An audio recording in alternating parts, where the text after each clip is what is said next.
Try another related rates question. Let's say you have a plane flying horizontally, and it's flying at an altitude of 6 kilometers from the ground. 6 kilometers. And it's flying horizontally. Now let's call the distance between it and some random station. Let's call that distance S. Okay, so the plane, when S is 10 kilometers, so when S is 10 kilometers, the plane is approaching the tower or station or whatever at 400 kilometers per hour. So the change in S over the change in time is negative. Well, it would be negative, yeah, but let's say 400. Sure, yeah, 400 kilometers per hour. Okay, so what would the horizontal distance be when S equals 10 kilometers? Well, how would we approach this? Well, first of all, we need to relate S to horizontal distance from the top of the tower. So how would we do that? We know this distance is 6 kilometers. So let's come up with a variable for horizontal distance. Let's make that x. Yes. So by relating it, we can relate it with Pythagoras. S squared equals x squared plus 6 kilometers squared, or 36. Right? 6 squared. Okay. So now we can take the derivative of both sides, so we can get ds over dt, right? So let's take the derivative with respect to time. D over dt of s squared equals d dt x squared plus d dt of 36. Okay, now we can't just start taking the derivative because this is with respect to t, but we have s here. So we have to split d over dt into d over, in this case, ds times ds over dt.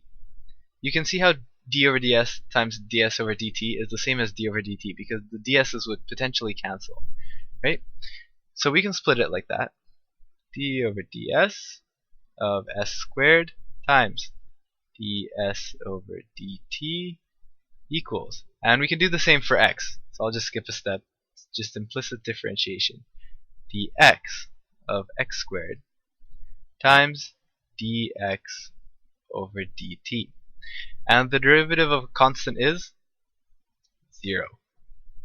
Okay, so let's solve this. The derivative of s squared with respect to s is just 2s. So 2s times ds dt equals 2x dx dt and then plus 0.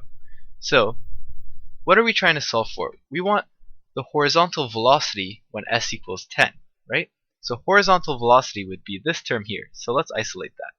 First we can cancel out these 2's.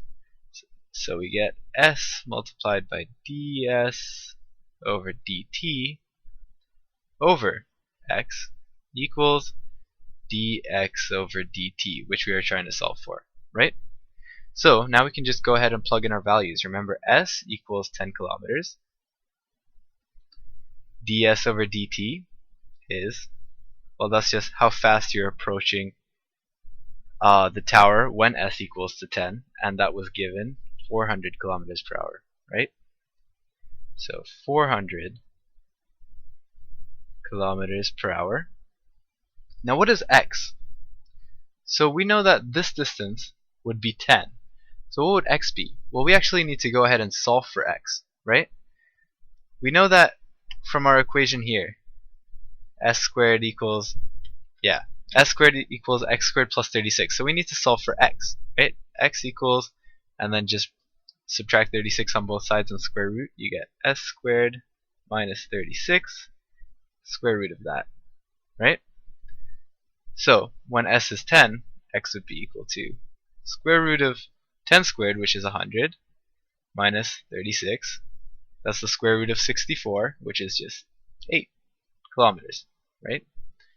So let's put all these numbers in. X equals 8 kilometers, by the way. Yes. Okay.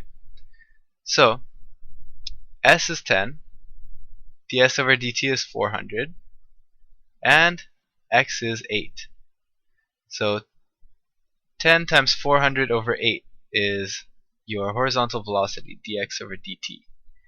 And 10 over 8 is 5 over 4, so 5 over 4 times 400, which is just 5 times 100,